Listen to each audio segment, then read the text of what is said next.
la constitution de transition, en même temps constitution de Louabou, en même temps manifeste de l'Antélé, en même temps Otozobenga, constitution de la Belgique et de la France. Ça ne se fait nulle part.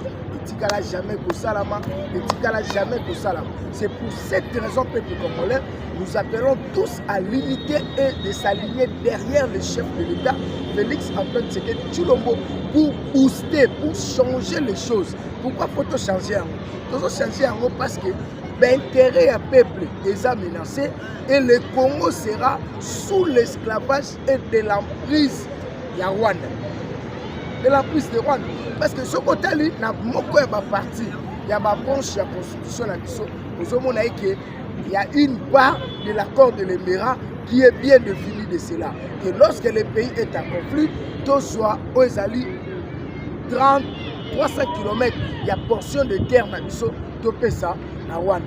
Or, lelo, bitumé comme ici sous ma casse, na Sake, na Lubero, et n'engue toujours mettre solo, na niveau ya Lubero, na niveau ya Lubero, pe na localité ya Binga, na aérodrome à Binga, c'est de là le M23 va y aller pour Bakoka. Par la force. Nous disons un grand merci à niveau ya Walikale na localité ya Lubero oyo kuna ba M23 ba mouiller ba maillot. Ba M23 ils ont mouillé les maillots pour stopper l'hémorragie ya coulage ya ba richesse ya peuple congolais pour ezali mabele ya baboka mabele ya bakokola biso na niveau ya Lubero, précisément la localité à Binga, l'aérodrome wana. Donc, ce qui va M23 va s'arrêter, donc il faut perdre déjà Mabele wana. Yango tozolo babu. Peuple congolais, méfiez-vous de la radio Okapi. La radio Okapi et le France 24 ainsi que les refus, bazali wana pour le jet de l'ennemi. Pourquoi le jet de l'ennemi? Parce que le Belakaka et Sika Oyo Congolais a des avantages. Et si vous avez un avantage à Congolais, parce que les alliés chaîne, il y a des impérialistes pour combattre sur la voie communicationnelle. C'est pour cela que nous avons un service, il y a chef de l'État aux alliés, Mambi Matali à communication. Vous devez associer les communicateurs volontaires engagés pour l'intérêt de la République, surtout nous les parlementaires debout de l'UDPS, pour accompagner les chefs de l'État dans la vision, il y a révision conditionnelle, dans le changement à Congo, où ezali si cristal ya Rwanda te. Le Congo n'est pas le si cristal de la Rwanda. Nous sommes un pays souverain et indépendant. Nous ne pouvons pas continuer d'avoir des injonctions. Il y a des occidentaux, il y a des impérialistes. Oh, le lot bazali ko jouer le jeu de l'ennemi. Nous ne sommes pas d'accord de cela. Nulle part dans le monde, aux hommes que Babaya, bazali ko jouer les devants, na ba autochtone, ba kolomboka, et tikala ko salamati. De même aussi, dans la partie est de la République, le Rwanda est en train de tout faire pour essayer un peu de recoloniser nos frères. Donc, bien, cette aventure de l'Église catholique qui voulait s'associer aux opposants et les impérialistes pour déranger l'intérêt du peuple congolais de Togoti Karote. Nous mettons en garde M. Ambongo, M. Chole et tous les aventuriers, soi-disant des résistants, soi-disant des opposants, Togoti Kabinote. Pourquoi Togoti Kabinote? Biso Tokota a intérêt à peuple. Bino Bozali Église. Or, la mission de l'Église est là pour le salut des âmes. La mission de l'Église est là pour le salut des âmes. Nous ne pouvons pas accepter, comme on a dit, que Nakatia, Yamoka, tous en 6 confessions religieuses, Nakatia a 6 confessions religieuses dans le sol, tous ont constaté, mais tous ont remarqué que les confessions religieuses moko elini est dérangé bazwa les devant Yamboka comme si bango ba na monopole. Nous savons bien l'Église catholique et les cristal, il y a les impérialistes pour détourner l'attention du peuple congolais au profit des étrangers. Et ça la maté. Tous en 6 confessions religieuses, la 4 6 confessions religieuses, on peut constater que Moko Zolinga les devants à Baninga. Or, nous sommes dans un pays laïque. La 4 pays laïque, et confession religieuse mon côté ko se prévaloir to ko beta tolo yango na lobi bien mais c'est ambongo mais c'est chole boza na décision mon côté ya ko globaliser le changement de la constitution bozo le belango étant comme église et non étant comme peuple congolais parce que la constitution elle-même est pessinzela la chef de l'état ya ko changer yango ya ko modifier yango et puis il y a pour réviser en haut. À l'article 218 est clair. C'est le président de la République. Or, celui qui est le garant de bon fonctionnement pour les institutions de la République, c'est le président de la République dans son article 69. L'article 69 est clair. Le président de la République est le chef de l'État. Il est le garant de bon fonctionnement des institutions de l'État. Moutou Azali, chef de l'État. Moutou Azali, garant. Yo Oza Église. Interpeller Bissonani. Je tiens à vous rappeler, en 1992, vous avez créé le 3e voie pour combattre Étienne Tshisekedi Mulumba de reste mémoire. Aujourd'hui aussi, l'histoire se répète et cela est démontré au fil de tout le monde que Bino, c'est là où vous suivez et ça pour combattre combo ya Tshisekedi envoyant M. Félix Tshisekedi. Pour ça pour combattre combo ya Tshisekedi na vision oyo Félix Tshisekedi azali komema. Yango lokola boza bato ya mitema mabe. Lokola bozali bato bolingaka intérêt à peuple. C'est pour cette raison nous on ne passera pas les bras nous sommes en train de conscientiser la population pour leur dire que si la situation macroéconomique, la situation sociale, il y a beaucoup de choses à acheter les fameuses constitutions. Les fameuses constitutions, ont tout ça dans le lot, ils allaient couper sa ambiguïté, ils allaient couper sa difficulté pour que tout le monde réussisse, ils allaient mission, il y a changement à Congo. Il y a un autre monde, comme ils allaient loi tailler sur mesure, il faut aussi bailler. Oui, il faut aussi bailler. Donc aussi il faut changer tout soit constitution yasika. Yango na lobi bosa la kaka na 3 esprits émission laquelle partager et aimer. Donc vous partager na comment parce que l'église catholique voulait faire un coup d'état contre l'église catholique à travers ses représentants qui est M. Ambongo et M. Chol. C'est pour cela yango tozolo babo. Fallait pas continuer ko bombama na kati ya basudani. Oh biso tolinga tozala important. Ezali soki bino bolongola ki tozobenga casquette na bino. Bolongola ki casquette na bino ya bien kisango comme ça bolata ba veste, botia cravate bien to discuter comme étant ba politique parce que position bino bozali kozwa. Ezali position ya église te. Yango tozo ba toza na kati ya pays laïque. Mais c'est Ambongo yo kanga bien. Bino position na bino eza sou ya ba faiblesse. Vous ne soutenez pas les faibles. Vous êtes maintenant politique parce que vous avez appris à être politique. C'est pour cette raison que vous allez nous supporter. Donc, on s'acharner contre Bino. Donc, on va faire la vérité. Autre Bino étant politique. Awa likamuyaka ezate. Awa tozo na 5 ans parce que vous avez politique. Vous avez la politique. Yango na lobibo. Bon mobiliser ba membre na bino ya église. Bobo sanate ke na kata ba membre ya église. Ba membre pe ya IDPS pe ba peuple congolais oazali na vision mususu akozala derrière mokonzi mboka tant boko pesa mbela tokoyeba soki mbela wana eza pour le salut des âmes to mbela wana ezali pour votre intérêt yango biso tokozonga sima te tolobi on va sensibiliser on va mobiliser soki boza mibali tokoyela ona balabala lokola tokoyela ona balabala ndeko kabola biso parce que la souveraineté de l'État appartient au peuple congolais. Moutoumon côté à la guerre na peuple bongo alonga peuple. Moutoumon côté à la guerre na population a gagné la population. Biso tozali côté la eke bolamu ya Congo ezali ko dépendre na ba congolais, ezali ko dépendre na ba payaté. Lelo Moïse okoki ko passer en donneur de leçons parce que vous avez dirigé ce pays pendant 2 décennies. Les 2 décennies que vous avez dirigé ce pays, aujourd'hui tout le monde oyo ya malonga bino bosali bisoté. Comment moka oyo bino bozu 18 à 2 à 3 ans ce qui fait 21 ans avec le régime Mobutu et ça lui plus ou moins 56 ans. Dans 56 ans, totikali komo na ba avancée significative ya moka na bisoté. Ezali passe yango tozo mettre en garde. tout politicien qui ne partagera pas la vie de la population, bisotoko yeba ko se prendre na ye. Pourquoi? La souveraineté de l'État appartient au peuple congolais. Situation que lelo ezali situation cruelle ou eza causée par les politiciens.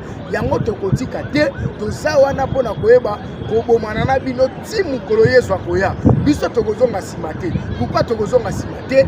Parce que c'est les Congolais qui vont sauver le Congo et non les Rwandais. Parce que constitution oyo toza nango yango neza problème ya lelo. Et ça constitution est posé biso un problème ebele. Et poser un problème ébélé. Mise en place un gouvernement, et soit qu'à 6 mois. Mise en place des institutions, Assemblée nationale, Sénat, etc., avec d'autres institutions d'appui, et allez comprendre une année. Si vous prenez les 5 ans, moins 2 ans, ce qui fait 3 ans. Dans 3 ans, on a quoi qu'ils allaient toujours avec l'entrepreneuriat public et privé, les autres sont vraiment passés. Pourquoi? En 2023 et en 2003, vous avez passé en revue avec Joseph Kabila pour lui proposer la constitution de transition. Où est passée maintenant cette constitution de transition en passant du premier tour au deuxième tour en 2011? Maintenant, le coup les intérêts Joseph Kabila a tenté de changer la constitution, en 2018. Pourquoi il m'a quitté? Je tiens à rappeler, M. Amongo, que Ezalaki pour Nabinoté, c'était que Joseph Kabila est venu à Komaki na fin mandat. Comme il était vers fin mandat, Joseph Kabila n'avait pas d'autre choix si c'est en respectant la Constitution. Or, la Constitution elle-même, ils ont fait ça accès, la révision de modification, il y a changement dans l'article 218, et lorsque le président est en exercice. C'est pour cette raison, comme le président Félix est en exercice, il est plein mandat, il est en plein mandat, il a droit de réviser cette constitution. Nous, on va réviser cela. Maintenant, le peuple que nous sommes, c'est nous qui se prendrons en charge. Il y a qu'aucun avoir référendum pour boycotter révision mais un nouveau changement pour tous français au balobaka. Les retours aux fondamentaux, nous devons faire les retours aux fondamentaux, soit recommencer à zéro. Pourquoi recommencer à zéro?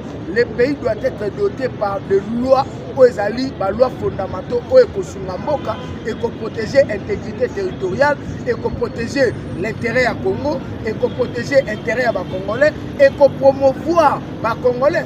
Les petits commerces, Yambo Kanabiso, et ceux qui ne la Kokoufa, parce que la grande commerce est réservée aux étrangers. Maintenant, les étrangers sont en train de voir même na petits détails.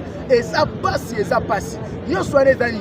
Et ça parce que nous n'avons pas des institutions fortes, mais plutôt que nous avons des hommes forts. Nous avons des institutions faibles et nous avons des hommes forts. C'est pour cette raison que le régime donc le président de la République a été clair. Il a bien dit en disant que nous devons tout faire pour changer cette fameuse constitution. Pourquoi changer cette fameuse constitution? Parce que cette fameuse constitution nous pose beaucoup de problèmes. Et l'idée du président de la République a été saluée par la population. La population a bêté la Maboko, mais bon à côté, il sait que le président est dans la logique. Il y a peuple congolais, plutôt que dans la logique, il y a des étrangers. Donc c'est ça le grand problème. Il y a un moment, dans le contexte où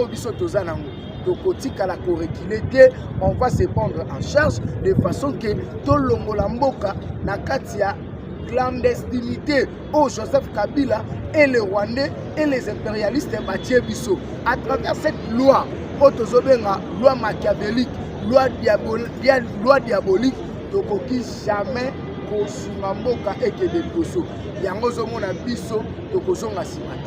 nous voulons tous aider les chefs de l'État à travailler. Nous avons présenté par condoléances à crash au Salamanandolo, un hélicoptère, un avion hélicoptère et au la crash dans la deuxième grande piste aéroport Yandolo, aéroport à Minene.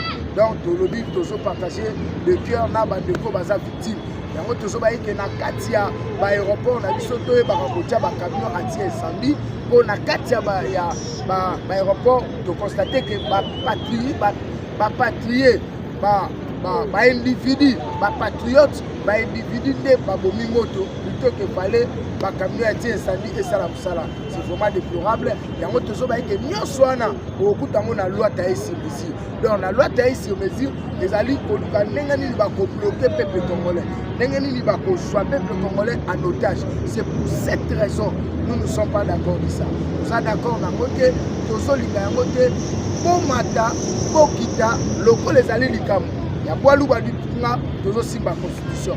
Tozo simba yango il faut to simba yango parce que oyo ezali mabele ya bakoko na biso ezali pouvoir légué par nos pères fondateurs oyo balitaki pour que le Congo soit indépendant et nous avons constaté que l'indépendance du Congo ezali poser problème vis-à-vis ya ba oyo balingi ba comme ba donner des leçons. Or na ndenge tozomona la makambo yango te c'est pour cela bandeko ya église catholique nous savons déjà votre saleté. Vous êtes dans le complot, il y a coup d'état à chef de l'État. Parce que vous allez vous allez bien si le président voulait jouer avec le feu. Il y a un membre de la famille politique qui est chef de l'État. Vous allez bien, vous allez la terre, vous allez plus que bino. Nous aussi, on va mobiliser à notre manière pour faire face à Ozali, bloc impérialiste, bloc qui a battu à l'Imboka pour empêcher bino. Plan machiavélique na bino ya kopelisa mboka moto ekoka kosimba te biso tozonga simate biso tozonga simate le Congo appartient aux Congolais les Congolais pour le Congo les Congolais appartient aux Congolais le Congo pour les Congolais yango tozo simba na main dans la main pona koyeba ete kobunda pona kobute monguna dehors bitumba bozali ko imposer pona biso ezali bitumba o bozali ko imposer yango pona koluka kosala pillage ya ba richesse o nzamba pesa biso sokotali na ba parti oyo ba richesse eza ya makasi te kuna bitumba eza te celle na ba parti oyo bino boyebi ke ezali ba parti o kokuta ba richesse ya haut rang ya haute facture nezali esika bino okenda kosala bitumba yango biso tozokunda de façon que de lutter contre cette aventure des impérialistes on va imposer biso pendant plusieurs décennies. Donc ba décennies ebele peuple azalaki victime. C'est pour cela que l'Union européenne, la Belgique, la France, les États-Unis d'Amérique et l'Angleterre bolingaka un Congolais azala à tête ya mboka te. Pourquoi? Parce que le Congolais azali d'origine congolais, a koluka terrain ba congolais. Le Congolais azali congolais de père et de mère, a kobunda pona ba ndeko na ye. Yango wana kozali koluka ko imposer biso eloko yo ekotikala ko aider biso te. Biso pe peuple to fongoli miso. Je tiens à vous rappeler, Fanon disait lui-même que l'histoire du Congo, l'Afrique a les formes d'un revolver. Comme l'Afrique a la forme d'un revolver, dont la gâchette est placée au Congo, c'est le Congo qui va sauver l'Afrique. C'est le Congo qui va sauver le monde. C'est le Congo qui va sauver l'Afrique et aider le monde d'aller en avant. Comme le monde est multipolaire, Biso toza ko s'aligner derrière la vision du chef de l'État pour que tout bénéficier bolamu ya Congo étant de Congolais pour biso te tosengaki nationalité oyo pour na koyede mboka na biso. C'est pour cette raison ndenge toza awa to kozonga sima soki mukete toza wana sima tata mokonzi ekolo pour na soutenir. Je dis un grand merci na bafar dese na biso pe wa wazalendo na musala makasi bozali kosala ya koyeba kokundela pe ko protéger ba intérêt ya mabele na biso ba intérêt territorial pour bozali ko batela mabele et que ne pas bapayate ngai na yoki nde komoka lobi ote soki bango ba meki ko changer constitution ba kozwa ba mabele o bango ba Rwanda ba occuper o ba M23 ba occuper ba ko proclamer comme un état na isino eza lokuta d'ici au mois de décembre on va incessamment finir la guerre réseau qui est dans Kosila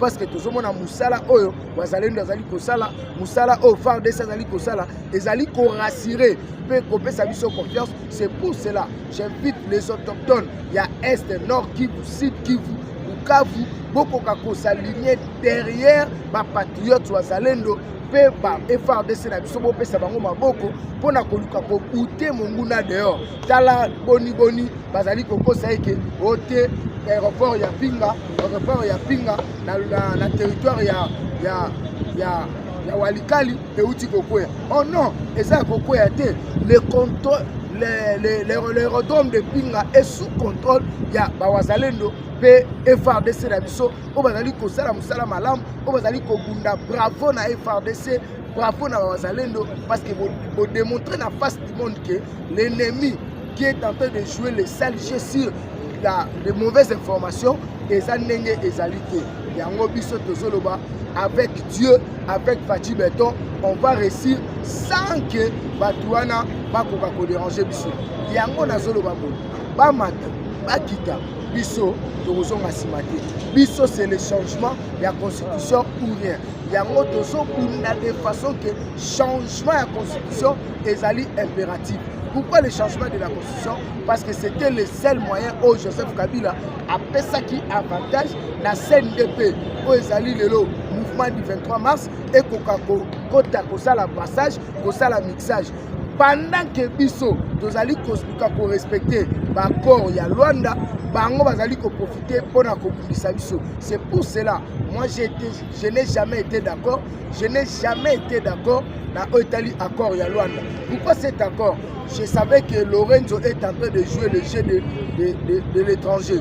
Lorenzo est en train de jouer le jeu de l'impérialiste. Lorenzo est en train de favoriser le Rwanda. Bango balobi na biso tokende na cesser le fait pendant que biso tozo solo là. Bango kuna déjà bazo luka ba avancer na Walikali po abotola biso aéroport ya Pinga. Au monde Niger mona. Donc tozo senga na Oezali, c'est commandant général, il y a état-major na biso, il y a FRDC surtout ya zone terrestre. Bo cesser le sous-soutien bino makambu ya bakor etali bino te.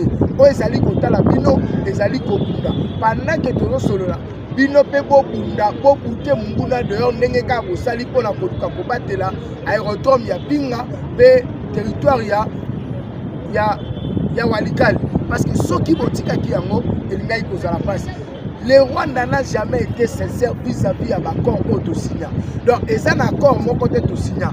Même au Basigna, qui a Joseph Kabila, il y a mixage, il y a brassage, il y a armée, accord, il y a CNDP, il y a le 23 mars, et Zali, accord, ils ont qui accord bidon, oh, l'élo, infiltration, et Kota Katina armée.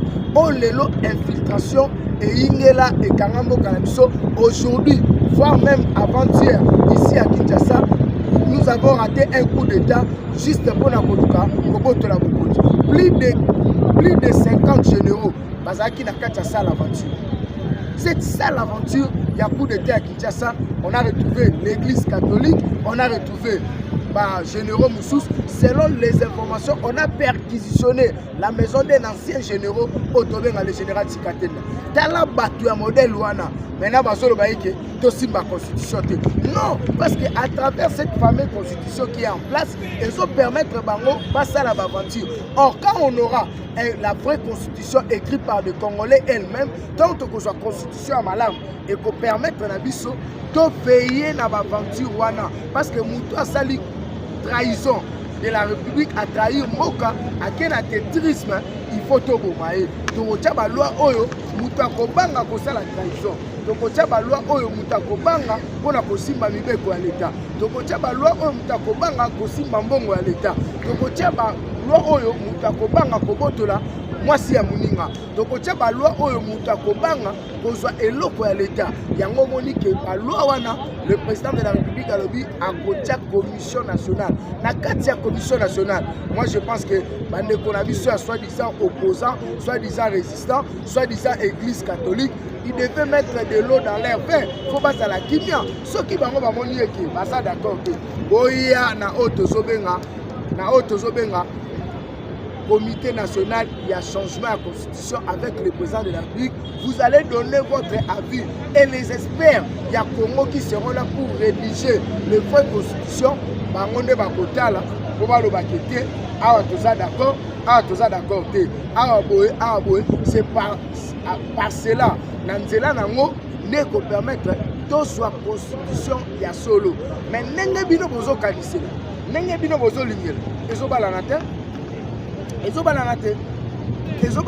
Au contraire, bino nyonso oyo bozali kolobela Bambi, Matali, boycott Il y a révision constitutionnelle, les alliés Kosalama à l'étranger. Les alliés Kosalama à l'étranger. Or, les fameuses constitutions, Obino Bozo Lukakobouli, c'est la Félix Tshisekedi. Les alliés Oekomami n'a pas. Excuse. Le col. Bolibisi. Le col est comment mina bapaya. Bozo kende kolobelango na mboka bapaya. Pourquoi pas boya bolobelango awa soki bozala ki ba congolais ya solo. Soki bozala ki ba congolais ya solo. Fallait boya bolobelango awa. Moïse Katumbi, même mwana na yo aza député na Zambie. Azokam. Mwana na yo aza député na Zambie. Azokam. Famille na yo aza na Zambie. Bazo regretter. Comment on a que yo aux alliés étrangers, aux accords s'accamparer dans ma camouya batuambo comme sous. Donc Moïse Katumbi, il faut être sincère. Moïse Katumbi, il faut être sincère. Il faut être sincère et honnête. On ne peut pas continuer avec ces sales jeux comme ça. On ne peut pas continuer à vous céder pour les étrangers qui sont dans notre pays. Nulle part dans le monde, où tout le monde a été, na Katiambo Kabatu, nous payons le devant. Boni boke boyokani na France babengana ba congolais avant francophonie.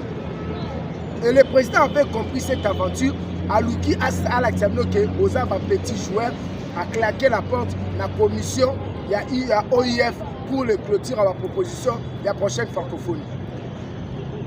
Vous comprenez qu'il y a un côté les lots pour commis pour créer par désordre par incendie dans tous les 9 pays limitrophes. Je pense que les 9 pays limitrophes sont les ennemis du Congo. Na kati ya bamboka na Rwanda basali. Et bamboka nyonso eza pe zinga na biso bazobundisa biso. Lelo Kayemba eza na sérieux problème avec l'Angola. Kayemba a les sérieux problèmes na Angola. Tosi Congo Brazzaville côté à plateau de Bateke Kwamutu, nous avons un sérieux problème. C'est toujours pays limitrophe. Burundi, pays limitrophe. Ouganda, ne parlons pas. D'abord, Ouganda est les forces à base aérienne. Il y a Rwanda, tout le monde a bien haut. D'autres armées, d'autres soldats armés, il y a Rwanda. Quand vous avez formation en Ouganda. Ce qui moi, Yuri Museveni, a dit qu'on remettre Rwanda en cause. Et les Européens, les impérialistes, soi-disant les casques de la Monusco, c'est parce qu'ils jouent le même jeu avec le Rwanda. Yango Tozo Baeke, nous ne pouvons pas continuer avec cette fameuse constitution. La fameuse constitution est la loi taillée sur mesure. Joseph Kabila l'en a touché plus de 3 fois. Mouzé le père 2 fois. Mobutu 16 fois. Pourquoi autour il y a le communautaire Félix Tshisekedi et autres ça ne passe? Parce que vous connaissez quelque chose. Vous connaissez quelque chose. Si réellement vous étiez vraiment les pires opposants, vous devez faciliter cette aventure pour voir si Félix Tshisekedi est aimé par la population ou soit la population n'est pas d'accord avec lui. Mais moi je vous dis, l'idée et les positions au besoin soit, ils ont qu'une la volonté à PPT. Ils ont qu'une la volonté à PPT. Pourquoi?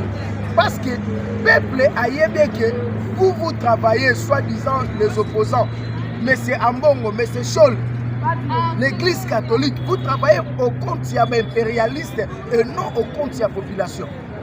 Ce qui pose problème, le grand problème est que le commune a problème, les Congolais, il faut défendre le Congo, les étrangers, les Congolais, il faut défendre l'intérêt de la Katia. Loko etikala kusala mate oyo pe biso tozo linga ko permettre que esala oyo pe biso tozo na idée te tozo linga te parce que vous vous accrochez na koloba que Félix alingi a se pérenniser dans le pouvoir. Oh, Félix voulait se pérenniser du pouvoir, c'est pour cela alingi a changé de constitution. Non, demandez à Mouzitou. C'est Mouzitou qui a commencé cet éveil patriotique sur le changement de la constitution. Cette fameuse constitution est allée élaborée pour l'intérêt à l'étranger. Les alliés loi au biso peuple togoï qu'on va dans la montée. Cette loi fondamentale est déjà caduque, est obsolète. Les alliés loi que ça obsolète et ça caduque. Les alliés correspondent à la norme adaptée dans mokili ya lelo. Cette fameuse constitution. La constitution de Belgiran. ezali constitution oyo batu ya samba batu ya bitumba. C'est pour cette raison Bemba faut senga peuple pardon. Bemba senga biso pardon. Ba nyonso bobundaki bitumba na libanda pour na ko déranger Congo, vous devez demander pardon au peuple congolais. À l'exception de Félix Tshisekedi qui a démontré qu'il est congolais de père et de mère. Bemba, vous avez facilité les étrangers. Vous avez facilité le Rwanda pour que le Congo soit l'air succursale. Est-ce que avec la population et la densité de notre pays, nous ne pouvons pas être les succursales du Rwanda? Comment un petit pays peut se prévaloir en otage pendant plusieurs décennies? C'est à cause de la famille, la loi fondamentale, la constitution actuelle. Et petit biso, et biso na milinga milinga. Ce côté quelques articles, il y a constitution lelo. Je vous mets en défi, mes chers frères compatriotes, vous qui me suivez partout dans le monde. Bossa la recherche, beaucoup de gens une partie de la loi ou l'accord de l'Émirat. Or, l'accord de l'Émirat, c'est l'accord qui a mis le Congo en genoux pour venir faire le Congo, les sécuritaires de Rwanda à travers Musée Laurent Désiré Kabila et l'arrivée de l'AFDEL. Sur les 9 articles de l'accord de l'Émirat, l'un des articles parle de pair avec l'article 18 et 217. 217, 216. Que si le Congo est en conflit avec d'autres pays, il faut se référer au traité. Au traité, traité, on les a dit traité, on va signer qui na Rwanda, l'accord de l'Émirat. Il faut céder au Rwanda les 300 km ya mabele à Congo. Or les 300 km on a soko talibien ezali esika bitumba ezali kobunda air nyonso Nord Kivu na Sud Kivu. Pour que le Rwanda akoka kozwa avantage. Yango j'ai dit un grand merci. C'est pour cela dans le Barabou. Car Dieu a tant aimé le Congo, il envoya Félix Tshisekedi pour déboulonner le système impérialiste, machiavélique, mobutiste et kabiliste et d'instaurer un véritable état de droit. Pourquoi l'état de droit? Dans un pays de droit, tout le monde est nassé à Mibeko, ni au-dessus de la loi. Mais pas Nabiso A. Chose grave, nous avons des hommes forts et des institutions faibles. Pourquoi? Moutoumon Kwasa Nanda pour l'Assemblée nationale. Afoutamara comme président, Afoutamara comme président, Afoutamara comme étant ancien président de l'Assemblée nationale, Moutoumon Kwasa ancien ministre, Bafouté comme ancien ministre, Bafouté comme député national, Moutoumon Bafouté comme député, Bafouté comme DG. Donc à Zouakambongo à l'état de gauche à droite, le tout est prévu par la Constitution. Qui peut imaginer cette aventure? Qui peut croire à cette sale jeu? Le tout est régi par les fameuses constitutions, la constitution actuelle. Maintenant, tant que Félix a dit que cette constitution nous pose des problèmes pour développer le pays. Ma mère Félix, c'est ça.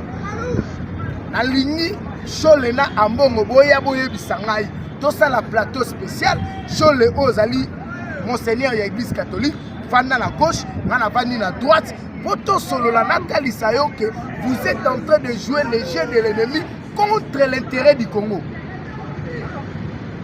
Ozolobake, Soki Félix a ligné pour changer la constitution, Congo et Kopela. Tozan a besoin de motoana. Biso Tozan a besoin de motoana. Bobo Sanate, tant que tu as kosala ba jeudi saint, biso IDPS Tozala na kati. Biso tu ko kendo kota na l'église na Saint Joseph A, babeta biso ba gaz, na be Eliezer na kati, Eliezer Tambo. Je cite même son nom, actuel député. Il est député dans cette assemblée. Je suis derrière le palais du peuple. Pour vous dire que nous avons contribué à la marche catholique. On partait mobiliser dans chaque commune pour se retrouver dans l'église, dans chaque jeudi saint. Et puis, à travers Étienne Tshisekedi Wamulumba de mémoire, que tout s'arrête en 2016 avec Joseph Kabila. Et quand Joseph Kabila voulait tenter de faire la révision constitutionnelle, en 2016, et Salaki Ketobi Malibanda et Kengo était en difficulté pour faire valider la loi électorale. Yango monaki to bimakiawa to telemela la révision à la loi électorale, loi Sakaminaku, na loi Minaku et loi Sakata. To bengo loi Sakamadesu. To telemela ngo aba ibakufa. O toloba ke boma député tika policier. C'est nous qui avons initié cette marche. Et la communauté internationale était en témoin. Et bien, nous avons compris que cette fameuse communauté internationale travaille pour l'intérêt il y a pas individu et non pour l'avantage du peuple congolais. Or, l'article 5 est clair, la souveraineté de l'État appartient au peuple congolais. Comme le peuple est souverain, le peuple accepte le projet de Félix Tshisekedi sur la révision constitutionnelle.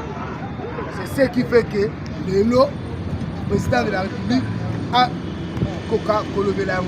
Et juste pour vous en parler, nous invitons les députés, les ministres, les mandataires de s'aligner derrière la volonté du chef de l'État pour parler de la révision constitutionnelle. Celui qui ne parlera pas de la révision constitutionnelle, le peuple se prendra en charge parce que la souveraineté de l'État appartient au peuple congolais. Nous, nous sommes politiques, nous sommes là pour aider le chef de l'État à réussir à transformer le Congo. Nous voulons un Congo fort, uni et prospère avec Félix Tshisekedi Tshilombo. Les choses iront mieux. Président Félix Azana pour la sauver le Congo, lui est en train de faire sa mission. Ne parlez pas qu'il voulait aligner à voulait se pérenniser du pouvoir. Le président n'a pas cette idée de pérenniser le pouvoir.